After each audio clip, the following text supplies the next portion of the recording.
Hey Gators and sports fans, get all your Gator talk, news, analysis, and opinions on the Pod Up with Matthews in the Morning podcast.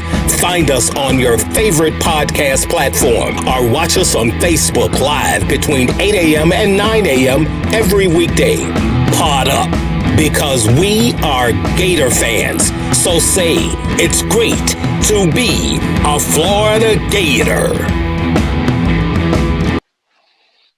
Good morning and welcome to a Wednesday edition of Pod Up with Matthews in the Morning from the Crime Prevention Security System Studios, large enough to serve you, small enough to care. We got JC here in just a minute. We're going to also be joined in the second portion of the program by Pro Football Focus senior writer, senior analyst Steve Palazzolo. Talk about Gators and the upcoming draft, where they have them ranked, because they grade every play of every college football player and every NFL player. So we'll talk to him about the NFL as well. But first, let's get to the Titan MR Hotline. We're joined by JC. Good morning, JC. How are you? Yeah, hey, good morning. Here we are Wednesday, prior to the big weekend of football we got coming, QB. 6 NFL games. We've got a national championship game on Monday. Remarkably, the college football season is going to make it to the finish line, we would think. Ohio State with a little COVID issue here or there, perhaps, but I think this game's going to be played, and I think there's a sense of utter relief that the season is almost over, truthfully. But I think it's also a great accomplishment what coaches and players and universities have been able to accomplish throughout this season, specifically in the ACC, the SEC, and the Big 12, to get these games played. It's just been remarkable what they've done, and, you know, they should be applauded for that. This game with Alabama and Ohio State is going to be tremendous. We had quite a good bowl season, all things considered. So if you could call it a bowl season, I call it an extra game season. But nevertheless, it's winding down, and you know, this is a great time for the NFL as well with all these games. I mean, 6 games, QB. We got 3 on Saturday and 3 on Sunday. I know what you'll be doing this weekend. Well, before we get to that, I'm shocked that you're wearing Buffalo Bills and an old school championship. I figured you'd have your Alabama stuff.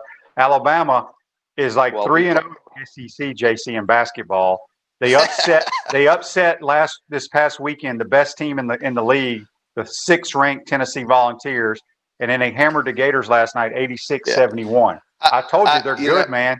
QB, I will be all over basketball as soon as we get through Monday night. And I did pay attention, and I saw the game. I watched what happened in Tuscaloosa last night, but I was even more surprised and shocked that for the first time since 2006, the Alabama Crimson Tide beat a ranked team on the road, and it happened to be at Tennessee and in basketball. And Tennessee is legit. A lot of people think Tennessee's a Final Four team.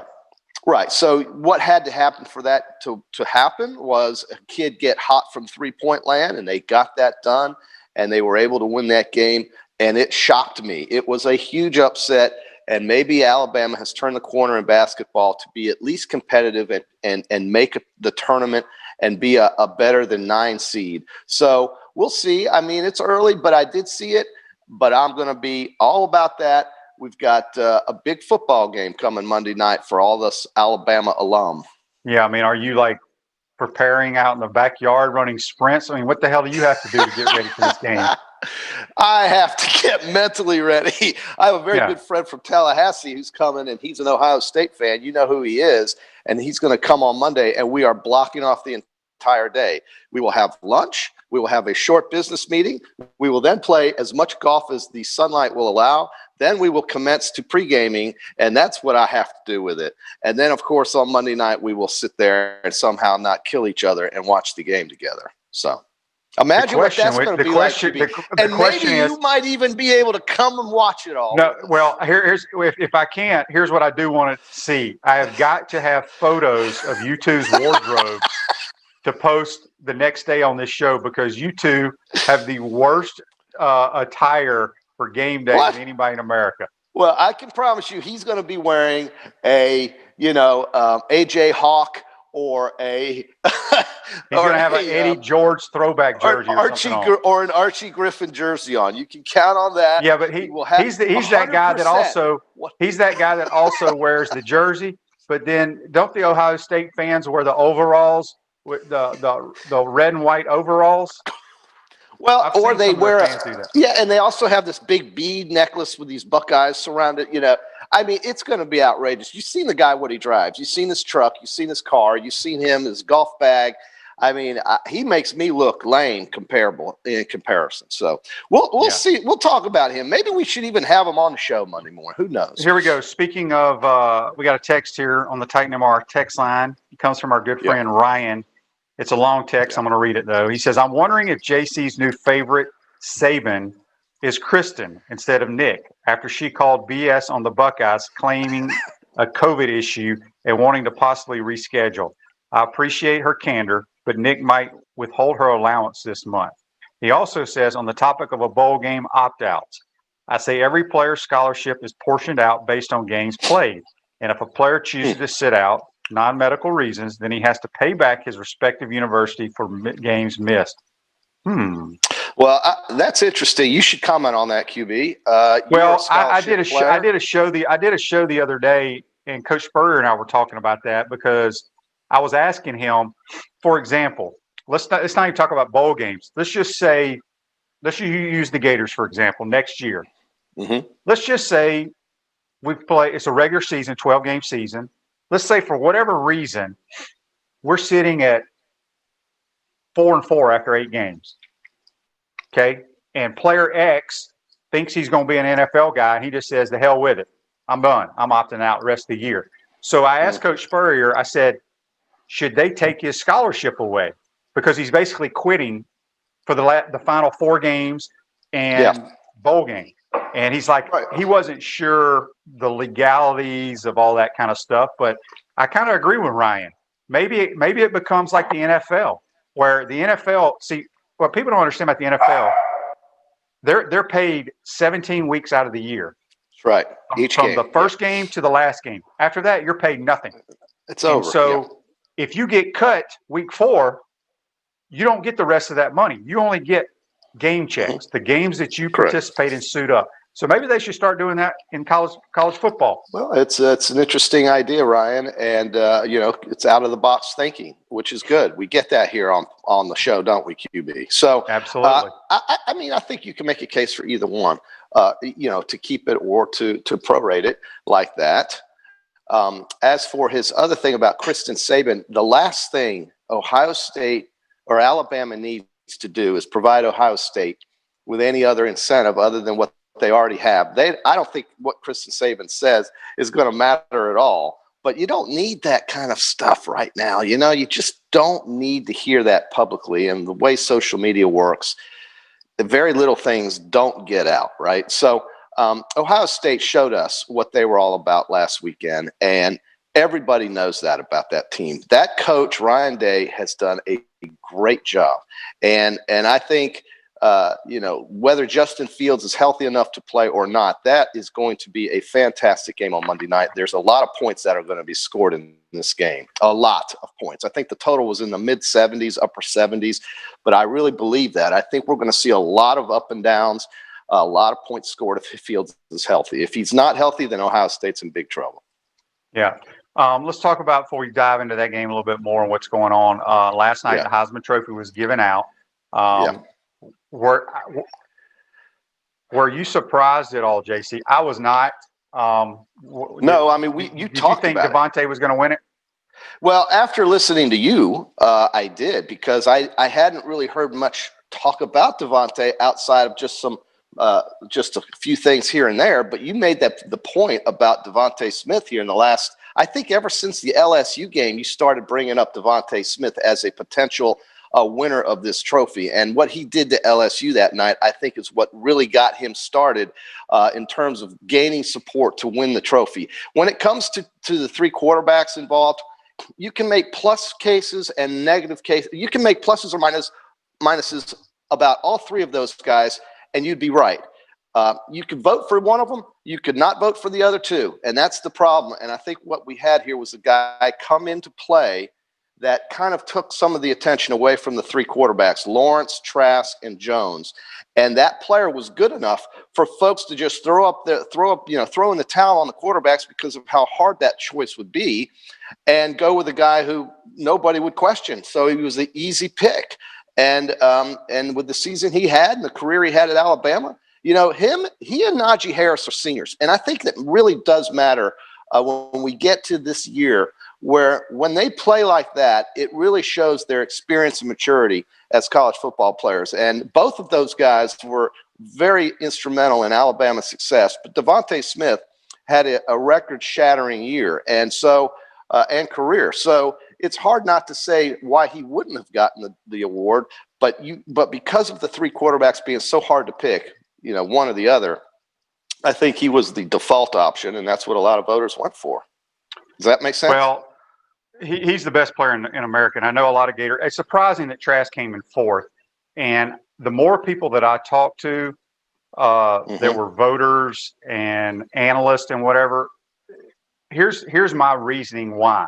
He had a phenomenal year, and it's I don't know if it's right or wrong or it was held against him, but Dorian and I talked about it on the show, and his folks at the SEC Network, at one time when Kyle had thrown 40 touchdowns, 18 of them came inside the 7-yard line. Sure. And so statistically, it looks good on paper, but I think what Chris was saying, how maybe voters looked at that and said, well, if Mac Jones didn't have Najee Harris in the backfield, he would have had more touchdowns instead of them running them in. I don't know. But you know what else? It's very strange him coming in fourth place to me. Sure, and I agree with that. And what Kyle Trask did not have that Lawrence and Jones did have was the threat of a play-action fake either. I mean, the play-action pass did not exist with Florida's offense for the most part. There was no running threat. And so with that in mind, Trask didn't have that. So, if you're going to say, well, Jones didn't have to throw the ball inside the 7-yard line because he handed it off. Well, guess what? Trask didn't have the opportunity to go take shots either. No, that's not what they're saying, JC. It's look, regardless, both of them are outstanding. Okay, but DeVonta Smith was the best player in America. That's what the award is for. It usually goes to who has the best stats. Yeah.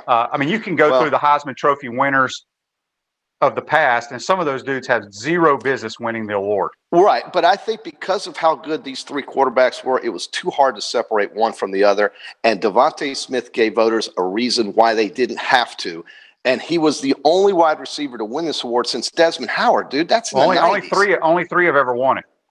Tim Brown, Desmond, and him. Right. So that's the perfect storm, isn't it, for a guy like DeVonta Smith to step up. And certainly the game against LSU is what I think got him the most attention because of how he dominated that game. And look, I mean, he's got highlights from that game that we keep seeing right now on previews of shows on college football programs. So I think I think it was a good award. I don't know. I mean, Trask certainly should be regarded at the University of Florida with those other three guys standing out there, even though he didn't win on the statues, even though he didn't win a championship. What he did do was statistically better than all three of those guys in their Heisman seasons. So, I mean, you can make that case, can't you? So, there's no question. There's zero question about that from a stat standpoint. But on the other hand, because I had this not an argument, somebody was discussing with me. They're trying to compare him to Danny, to Tebow, and to Rex. They were in a more balanced offense. Different offenses. So if they threw it as much as Trask did, they would have those numbers is basically what they were saying. And it's hard to disagree with that. Well, and it makes sense. It does. And I think. But regardless, he should have been third, in my opinion. I thought it was going to be DeVonta Smith, Mac Jones, and Trask. And I don't know how Trevor Lawrence got to be second. I think he's the best quarterback in the country. From a physical standpoint, he didn't have the best year, but it's crazy how they vote for the Heisman. But DeVonta Smith, I love the picture of his family at the Civic Center where all those folks were, and of course they had all their DeVonta Smith T-shirts on, and their houndstooth candles on the table. Well, it's pretty cool. It's pretty cool, and he's a great kid, and he's very humble. He's very humble, and he doesn't like attention. He was somewhat, I think. Well, he was obviously sitting right next to Mac Jones, and I could feel how uncomfortable he was knowing that he would get this award instead of his teammate. And even though I'm sure he was happy he got it and he was very honored by it, if he could have split it in half and shared it with Mac Jones, he probably would have been happier, believe it or not. Yeah. Refresh your vehicle and your brand with a vehicle wrap from Wrap Spot. January is your lucky month at Wrap Spot. Mention promo code Shane to receive 13% off your vehicle wrap. Speaking JC here on the Titan MR hotline from the Crime Prevention Security System Studios. We'll have Steve Palazzolo from Pro Football Focus. JC, have you ever listened to the Pro Football Focus guys? No, but I'm looking forward to it because I'm going Chris to Collinsworth is the main owner of this. And what they do is, and I don't know this, but I always picture these guys. They're like in their basement of their house. That's right. And they watch every play of every college football player and every NFL player, and they get a grade. That's crazy. And that's how to me. you like when you watch the Sunday night game and they do the starting lineups, and it has like left guard so and so. If you look there, it has his ranking of where he is ranked as the left tackle in the National Football League. And they do all this. It's crazy. Big information dump. It reminds me of what Phil Steele does, for the college game. It's just massive information that only junkies with a lot of time can go through, but and people who devote their entire day to this. But I'm looking forward to hearing the interview. Yeah, so also the transfer portal's heating up. A lot of kids are putting their name in there. Kentucky's quarterback, Terry Wilson, is in the transfer portal, which blows my mind. Where the hell's he going to go play? He needs to go to where they run the wishbone because he can't throw a lick. Right, and so he's certainly not going to go to Air Force or Army. So I'm not sure what is in store for him. But, whatever the kid wants to do. I saw a stat on Nick Saban. And I certainly hope Florida fans watching the show don't get weary of some of this Alabama talk, but it is the only SEC team playing for a championship this year. Once again, we have an SEC team playing, so that's the good thing. But he's in his 14th season at Alabama. He has won 5 national titles with a shot at his 6th. He's got 9 SEC championships. He's had 33 players drafted in the first round of the NFL draft, with more coming in April, and has now had 12 assistants hired as FBS head coaches.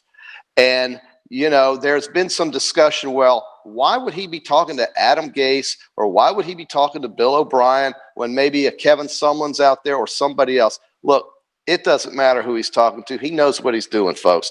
And it's incredible that those stats in this league during this age of college football with the 85 scholarships, it's incredible what they've been able to accomplish. I mean, they're playing for the 5th time in 7 years for the national championship, QB. That's a consistency I don't think we'll ever see. And we'll again, ever see that. I think he's a tremendous coach, probably go down as the greatest college football coach of all time. Yeah. But I will tell you this. It makes a hell of a lot of difference when you got the best players in America playing for you. Well, but he had guys like Jim McElwain, Doug Nussmeier, Lane Kiffin, Brian Dable, Mike Loxley, Steve Sarkisian. All of these guys have either won a championship or coached in the national championship game as OC under Nick Saban, and they are all out there recruiting these players, and these players pay attention to those guys because of who they work for. And so it all flows down from the top down, and they've got a recruiting class that will, again, be probably in the top 2 or 3 once it does it's all flow down, but whenever those guys go get their own jobs, it don't flow real well there. But then he replaces them with somebody else. That's what I'm saying. And he replaces them because you're coaching. I mean, you just named all the players that are been in the the draft picks, and they have the best recruiting class they've ever had this year. It is what it is, and you keep winning, and you have some of the best facilities in America. It's an easy recruiting process. Absolutely. I'm trying to get some Facebook Live reads here, but the damn computer, Facebook is being a pain in the butt. It's not allowing the Facebook Live comments are not popping up for some reason. Here's a stat from Dennis Dodd, who writes about college football. He says for the 9th time in 13 CFB semifinal games, and I think we mentioned this the other day, the victory margin has been at least 17 points. For the 12th time in 19 CFP games overall, the margin was at least 17. The semifinal games, look, here's the thing. The point of that is, and I think this is how you get away from just Alabama, Ohio State, and Clemson. The way you do that is you expand these postseason games. The way you keep some of these players from opting out is that you increase the pool for a championship. You bring it to 6, you bring it to 8, whatever the number is that makes you feel good, but it has to be more than 4. If you do that, more players will stick around. You'll also see more teams have a chance to pull off a miracle. And it can happen, right? So move it to 8 games, move it to 6 games, figure out a way to do it. You can do that. It's not as hard as what they've gone through this year. The precedent for being difficult has been set. Things can be really better in college football if they go forward with an expansion in playoffs. I agree. I did get a Facebook Live comment here brought to you by Melton Law, the only official law firm partner of the Florida Gators. It comes from Scott. He says, what about the job Deion Sanders is doing at Jackson State?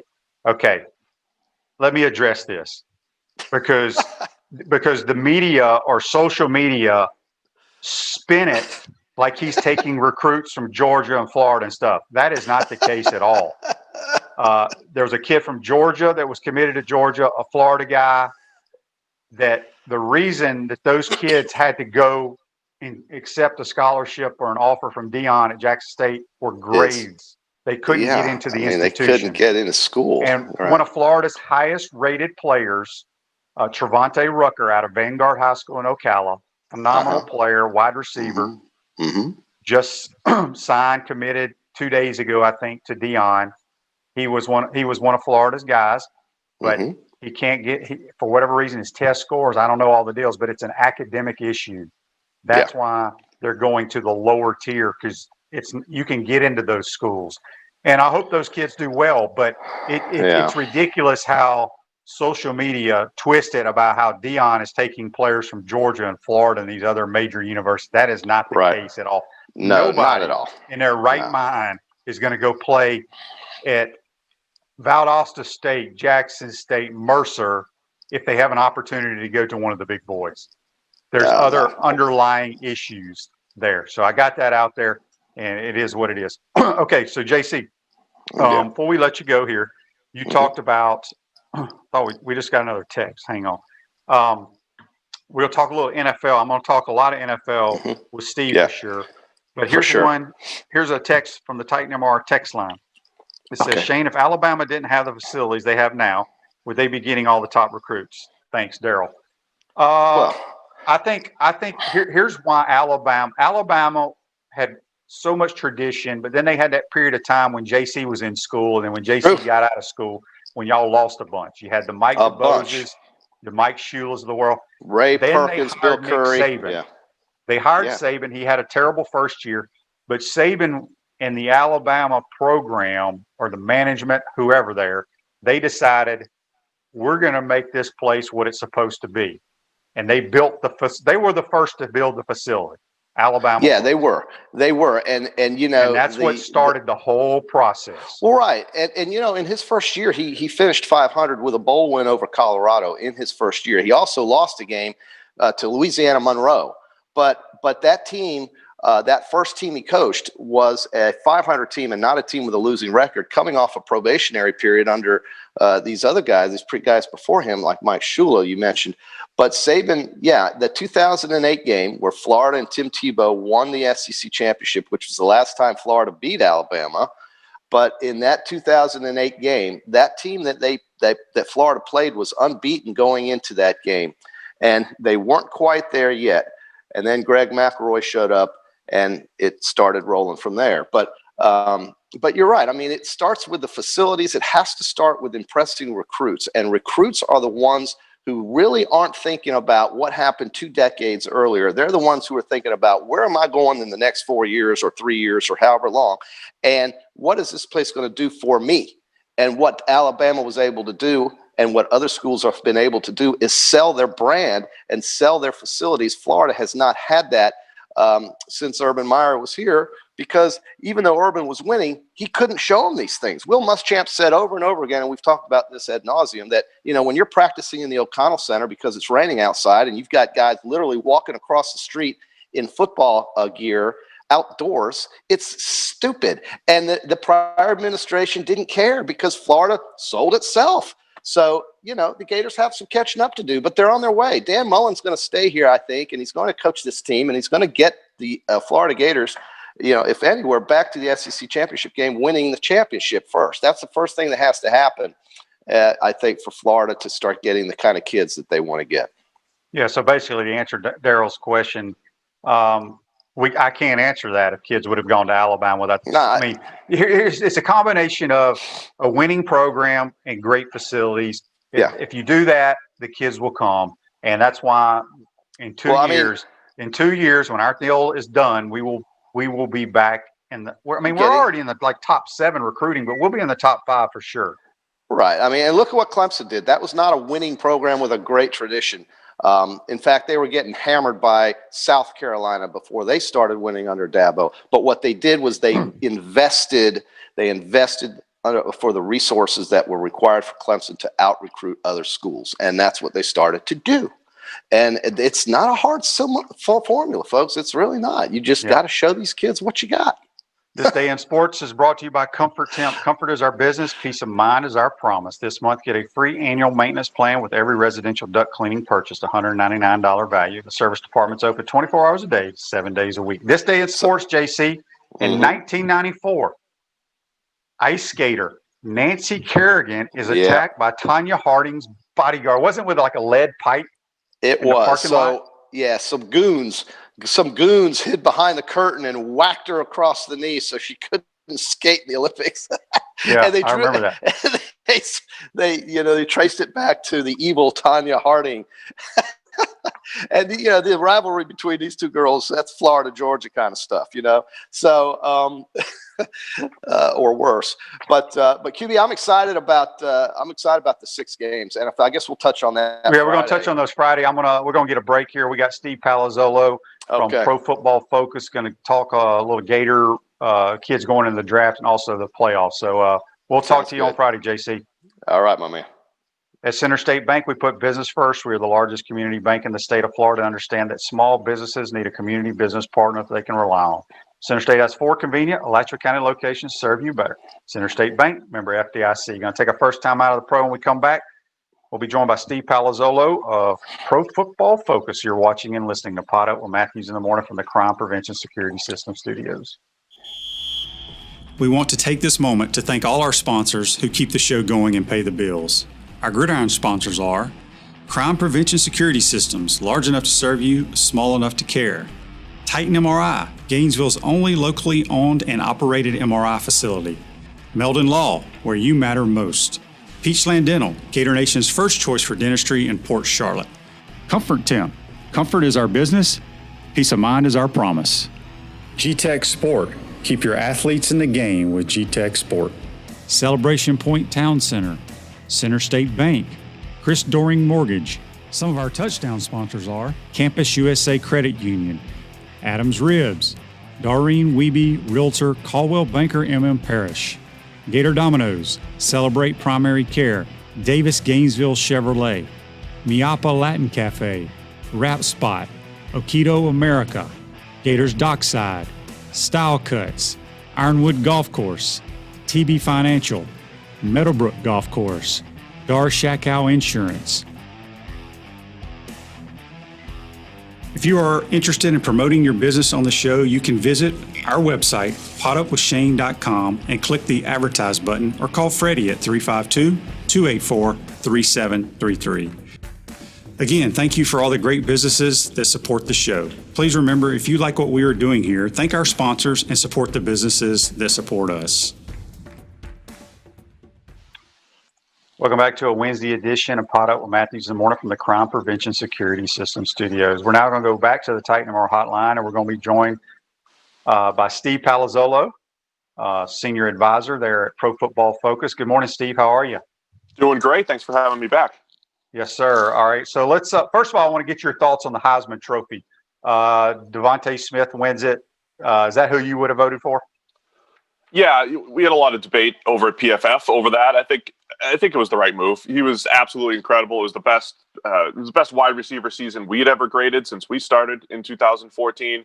I know it's tough. You got him, you have Mac Jones, and disconnecting one from the other. But Devontae, taking over once Jalen Waddle got hurt, and adding all that up, I think it was the right move. He was incredible this season.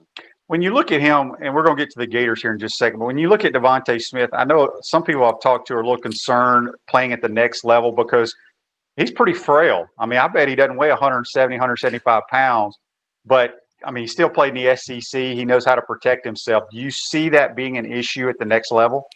Yeah, see, I think the thing you said about protecting yourself is probably the most important thing. I'm more so than frame. I look at the way players play, especially quarterbacks. You talk about quarterbacks being durable. I think it's all about them avoiding hits. I think Devontae's done a nice job with that. I think what will be interesting is before the season, scouts were saying he ran 4.5 or something at their during all their workouts when the scouts were down on campus, and he doesn't feel like 4.5. He glides. He's definitely feels much faster. I think that's going to be one of those things that comes up during the process if he doesn't actually test well. But I think he'll be fine as a player. He knows how to get open, and clearly he's got game speed because he was running away from defenders all season. Yeah, no doubt about that. All right, talking about the Gators, some of them that are going into the NFL draft. Let's start with our quarterback, Kyle Trask. I was surprised that he came in fourth in the Heisman. I thought he'd probably be second or third. But when you look at Kyle and I was trying to tell people, y'all break down every play that every kid has. Give me your assessment and where you think he may fall in an NFL draft. Yeah, so Trask, obviously, he was incredible for what compared to what Florida had at quarterback for a while. So he was outstanding this season. What I think with him is the arm talent is going to be a question. So from a draft standpoint, how much the velocity on the outside breaking routes, outside the numbers. I also think every now and again, decision making wise, I think the Oklahoma game wasn't as bad as it felt. There was him and his receivers not on the same page, obviously with with all the opt outs and everything, but there are some questions about him reading linebackers underneath and, just taking care of the ball. And I think, that shows up at the next level a little bit more. But I think as far as, the accuracy up to 20 yards, the touch down the field, the way he worked with Kyle Pitts was just outstanding. So I think he'll be a pretty good player. It's just I have a tough time putting him in the first round over some of the other guys that have more physical tools. And I'm usually not a physical tools guy, but I think that just kind of shows where Trask's limitations might be. Plus, today's NFL, we're seeing the quarterbacks. You have to create this floor for your offense by having some mobility, running around a little bit, and he just doesn't have that. I'm not saying you have to, be Lamar Jackson, but look at every non-Tom Brady, Drew Brees quarterback that's coming into the league right now that's having success. They at least have something there, and I think that's what might hold Trask back. So we'll probably have him as a first rounder, but more of a closer to the second round type of player. Take a shot on him rather than, hey, definitely build your franchise around Kyle Trask right now. Yeah, I agree with that. I think he's like a second round, maybe third guy he's smart, good teammate, accurate, probably be a long time backup right in the league, but may get a shot to be the starter. You never know. I'm a little concerned, because when they go to the combine, I mean, they look at everything, and he's had a lot of injuries throughout his career. Will they hold that against him when it comes draft time? They'll hold everything against you. If you don't have injuries, they'll think it's a red flag. If you do have injuries, they'll think it's a red flag. So yeah, they'll find stuff to hold against you for sure. It definitely could be potentially an issue. The one thing I think he does have going for him, though, is he just, in the grand scheme of things, he hasn't played a ton of football. So if you want to weigh that in his favor and say, man, the fact that he's, that he hardly played up until, middle of last season, early last season, maybe there's a little bit more room for development. But I think that might be the one thing that he has going in his favor. But yeah, I think they could definitely use injuries against him. All right, let's talk about Kyle Pitts. I've seen a lot of football my entire life. I don't know if I've ever seen a guy like him with his catch radius, body control for a guy that big. Do you see it translating to the next level? I do. I got to give credit to our the guy who kind of leads our scouting process right now for college players. Last summer, he sent me a message. He just said, wow, the Pitts has to be tight end one. There was a lot of buzz around, the Penn State kid and, calling him baby Gronk. And my buddy Mike Renner looked at Kyle Pitts, he said, man, he just moves differently. He is the top tight end in the league. And then you saw, I mean, in the nation, you saw it last year, obviously. You mentioned the catch radius, the body control, and all that stuff with just a different frame, man. I mean, it's like a small forward out there that is completely different from most tight ends. But I think when you look at what Darren Waller is doing for the Raiders, you know, a guy that used to play wide receiver, bulked up a little bit, and is just right behind Travis Kelce now as the most uncoverable tight end in the NFL. I think Pitts has that. You know, I think the fact that he can stretch the seam, work outside, create mismatches. It was good that Florida did that. You don't see that at the college level a whole lot. You don't get a lot of, you know, tight ends being the star, but, you know, credit Dan Mullen and the entire coaching staff saying, we got to feature this guy because he's that good. And you'll see more of that at the NFL level. So absolutely, I think it'll translate. People will bring up his run blocking or lack thereof. And I say, just figure it out. Make him a big slot, make him a guy that is a pass game mismatch creator. He doesn't have to be a traditional looking tight end. Kadarius Toney had a ridiculous year. You know, he, in my opinion, was one of the most improved players I've seen in college football. Where do you see him fitting in into the NFL? Because, you know, the NFL wants all these big receivers. Now, you have a few here and there, the Tyreek Hills and those type of guys. Where do you see Kadarius Toney going?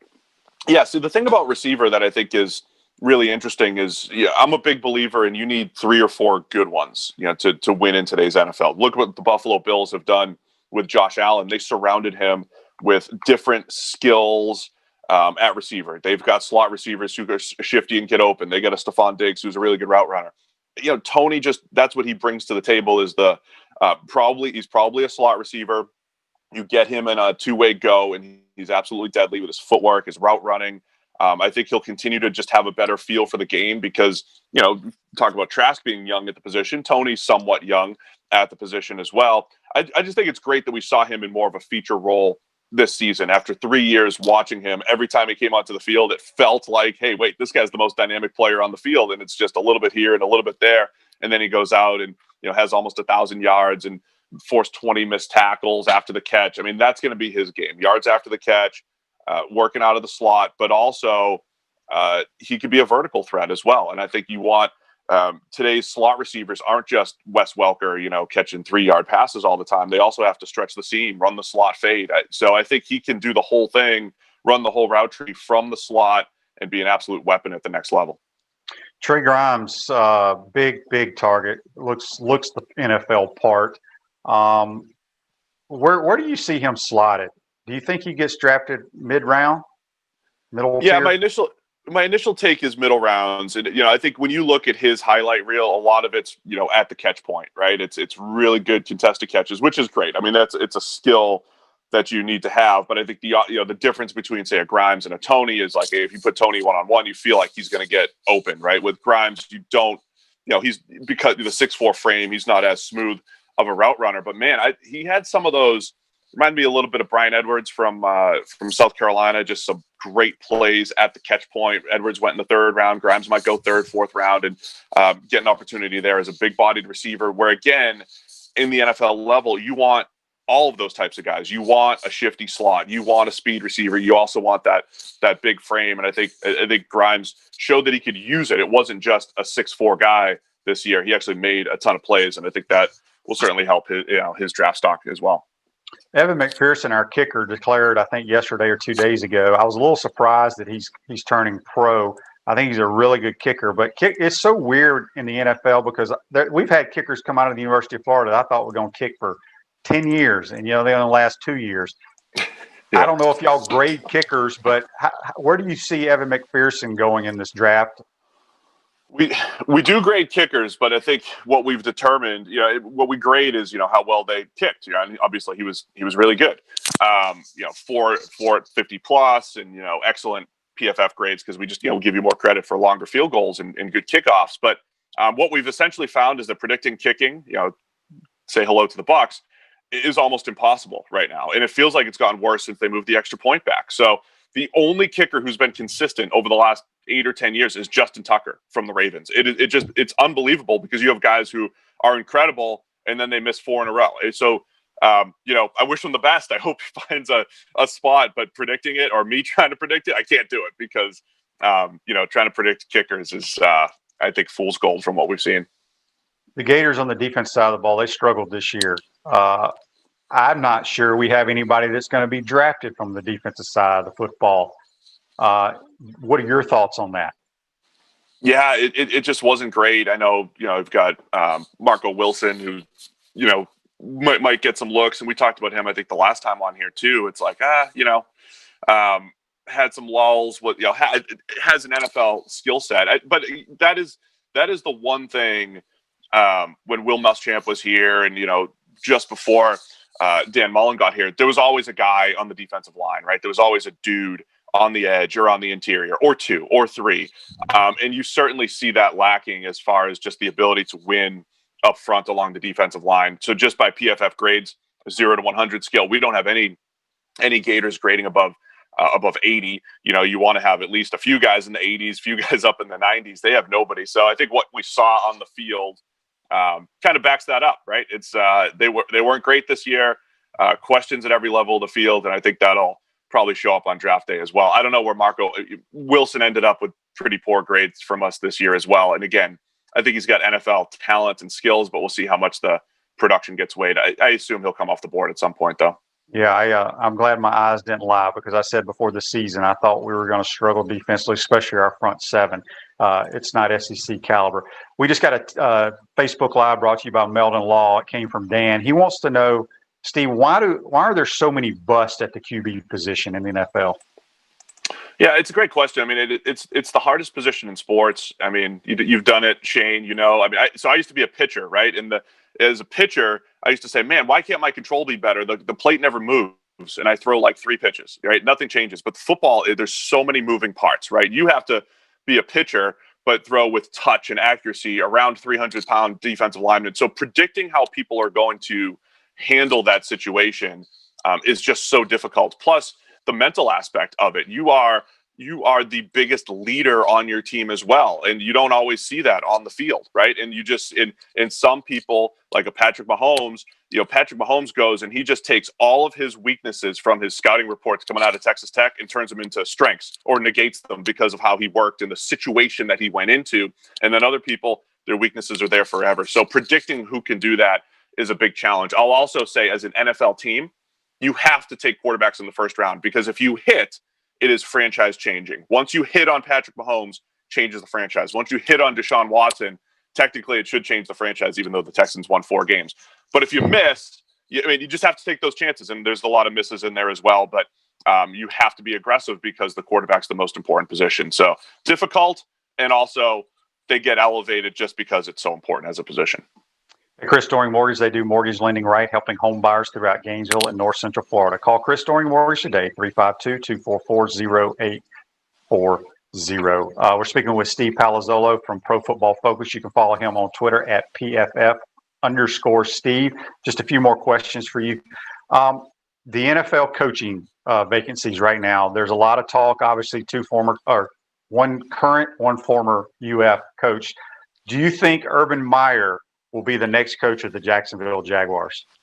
It'd be interesting, right? I mean, I think the disconnect for me from having a college coach, especially an Urban Meyer, like what made him great as a college coach? It started with recruiting, right? You have to recruit and you have to develop, and he developed players, but it started with recruiting. And to me, that's just it's the funny thing where it's like, it's not a slam dunk, because that's not what you do at the NFL level, right? Urban's biggest skill is bringing in good players, and that's really not going to be needed at the NFL level. So I could see him doing it. It does sound like he's commanded a lot of money. I think he's smart enough to pick his spots, and to go, hey, look, there's Trevor Lawrence. Let's go there. So I could absolutely see it happening. I just think it'll be interesting to see if he can stay ahead of the curve schematically and with everything that has to happen at the NFL level. I will say, head coaches, though, they're CEOs, just like QBs are leaders, and he's got those CEO type of skills. So I think he can do it, and I think that'd be an interesting one for the Jaguars for sure. Dan Mullen, a lot of rumors out there, Jets, Falcons, what have you. Do you think Dan Mullen takes a NFL job this year? My feeling is he doesn't. But again, you go back. It's interesting because, like, when I look at Urban and say, where did he have success? I said the recruiting trail, right? I mean, he brought in good players, but when you look at Mullen, we talked about just the quarterback position, how important it is, and ecosystem and all that stuff. Mullen's got that good history, and it might be the time to strike for him, just because the most recent things we've seen is Dak Prescott's development, Kyle Trask's development, right? I mean, those two things hit home at the NFL level. If you say, look, I can take guys that were mid-round players like Dak Prescott, or had mid-round type of skills and tools like a Kyle Trask, and turn them into, either first-round caliber players or great NFL players like Dak, or whatever it might be. So it could be the time to strike just because of that. But I'm not sure he would be like the hottest name out there compared to some of the other guys that are getting discussed, for those jobs. Okay, so playoffs start this week in the NFL. Who do you like to go to the Super Bowl, Steve? It's tough for me to go against the number one seeds. I think the Chiefs and the Packers, but so I would pick them if you just said, hey, pick somebody. But I think both sides are going to be really incredible. The Bills are rolling in the AFC. I think the Steelers are still dangerous because of their defense.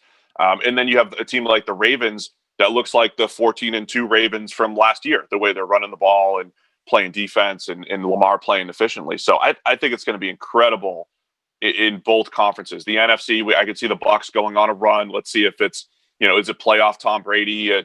Can he carry this group the way he has the last couple of weeks against bad defenses? But he got to go up against a good defense this week. So there's really a lot to see here. The Rams have a great defense. They could pull some upsets. So I think it's going to be great. I mean, I'd lean Packers. Rodgers was the best quarterback in the league this year. Mahomes, the best quarterback that you would take going forward. That's your foundation. I'll say Packers, Chiefs, but I think we're in for a really great playoffs this year. We got another text here from the Titan MR text line and wants to know, where do you think Eric Bieniemy, John says, where do you think Eric Bieniemy gets a job at? Yeah, it's a good one. I would have said the Texans initially. I thought that would have been a great fit. Obviously, that's not probably not going to happen now. And I don't even know if they've interviewed him. I would look at him with perhaps the Jets. I'm not up on whether or not they've interviewed him or not, but I think the Jets situation where they'll be sitting at 2 most likely have to make a decision on Justin Fields or Zach Wilson. And I'll go back to my previous point. Patrick Mahomes came in, and he wasn't a finished product coming out of Texas Tech. He was moldable clay with incredible playmaking ability. And Bieniemy and Andy Reid were a part of that development, a part of turning Mahomes' weaknesses into, strengths essentially at the NFL level, right? Playing within structure and all that stuff. So I think that bodes well for him and his development. And if you're about to draft a guy like Justin Fields, you have to look hard at Bieniemy and say, look, I want him developing my quarterback. So I think the Jets would be a great situation for him. So you do think the Jets are going to take a quarterback? Because I don't grade Sam Darnold, but I don't think he's horrible. I think the Jets have so many other issues, but you think the Jets still take a quarterback? Yeah, it's not so much a knock on Darnold or the current quarterback. It's just that I always want to look for the next guy. And I know it's not great for the locker room or morale or all that stuff, but until I know that I've got a top 10 guy, I think you have to keep looking. And if you're blessed with the number 2 overall pick with a Justin Fields or a Zach Wilson there, I think you have to do it. You have to take that shot. And it's unfair to Darnold. He has had a terrible situation. It's not a knock on him. It's just I think you have to take a shot on those other guys, because giving Sam Darnold just another like a generational offensive tackle like Penei Sewell is really not going to help his development. It's going to make the line a little bit better, but it's not going to handle the issues that we've seen from Darnold, not having playmakers to throw to and making poor decisions over these last couple of years. So let me ask you, if you were to start a franchise right now and you were in charge, Steve, whether you're the general manager, owner, coach, which quarterback do you want? I'm not talking about in the draft, I'm talking about in all of football. Who's going to be your quarterback you choose? Tom Brady. Get Brady for the next 10 years. No, I think Patrick Mahomes, I think, is definitely the guy, but I think Watson is right there with him. Like what Deshaun Watson did this year on a 4-win team was absolutely incredible. He was the most consistent quarterback in the league. He didn't turn the ball over. He didn't even try to turn the ball over. He did a great job. But I think Watson's actually elevated himself into that Mahomes type of territory almost. But I think Mahomes is the clear guy that you could build around. Even though the ecosystem's been great for him with the Chiefs, he also has just that natural playmaking ability that you just can't teach. Yeah. So Zach Wilson, I've liked him ever since he was like a freshman playing out at BYU. And you grade him. I just see him on TV. Does he have the same skill set as like Aaron Rodgers and Mahomes? Because his arm, he can make all the throws with different arm angles. I don't know what his arm strength's like, but is that a good comparison to those two guys? Yeah, I would never drop that comparison on anybody. Just, those poor guys having to live up to it. I have to watch. I haven't watched Wilson throw by throw. I watched Lawrence and Fields. I went throw by throw, and looked at him. Wilson, I've seen plenty of Wilson.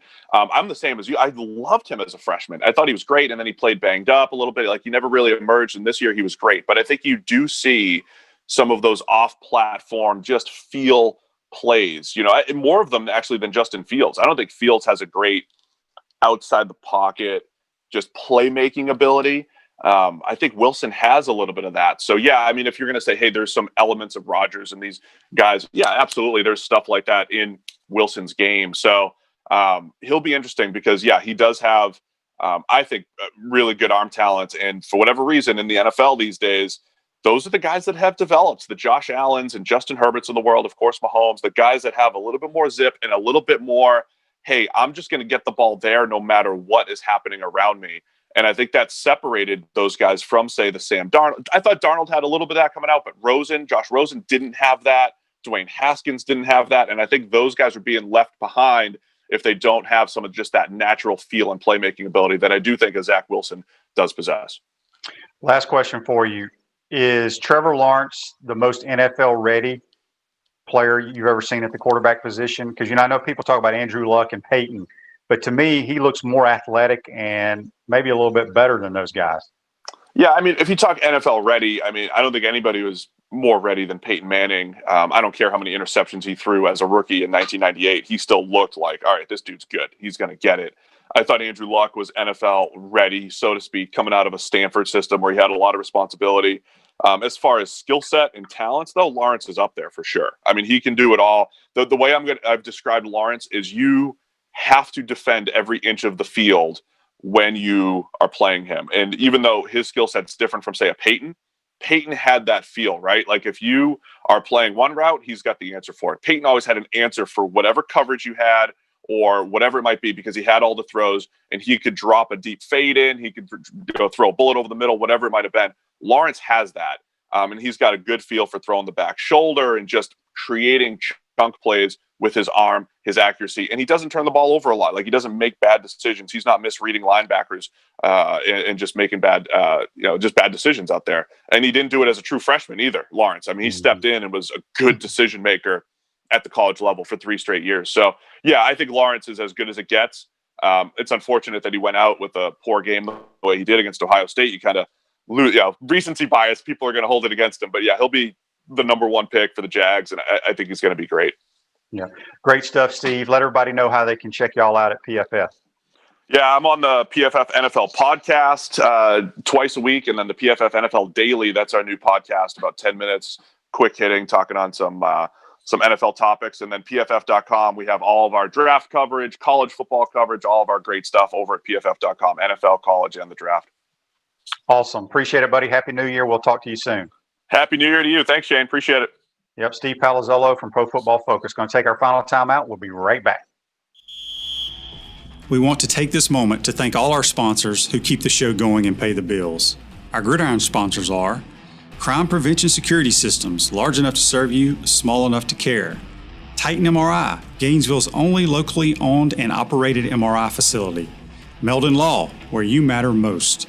Peachland Dental, Gator Nation's first choice for dentistry in Port Charlotte. Comfort Temp, comfort is our business, peace of mind is our promise. G-Tech Sport, keep your athletes in the game with G-Tech Sport.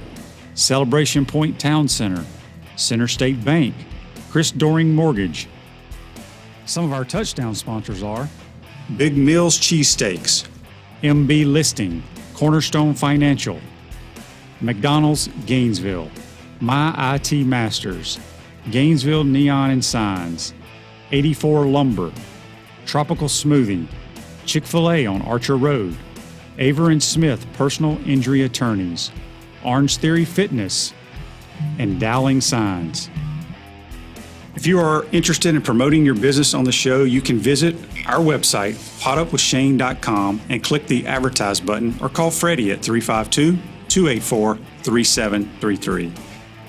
Again, thank you for all the great businesses that support the show. Please remember, if you like what we are doing here, thank our sponsors and support the businesses that support us. Welcome back to the Crime Prevention Security System Studios, celebration points where the Gators go to celebrate with premium brands like Bass Pro Shop, Nike, Sensei, Prime and Pearl, and opening soon Dave & Buster's. And coming spring of 2021, the HBC's new restaurant, Spurrier's Gridiron Grill, and Visor's Rooftop Bar. We will see you at Celebration Point, where the Gators go to celebrate. I want to thank JC for joining us and our good friend from Pro Football Focus, Steve Palazzolo. Make sure you check him out on Twitter at PFF_Steve. Make sure you tune in tomorrow. I have Brent Beard and another special guest tomorrow on the program. Make sure you follow us and like us. Today's show is a wrap, brought to you by Wrap Spot. Be safe out there, folks. See you tomorrow.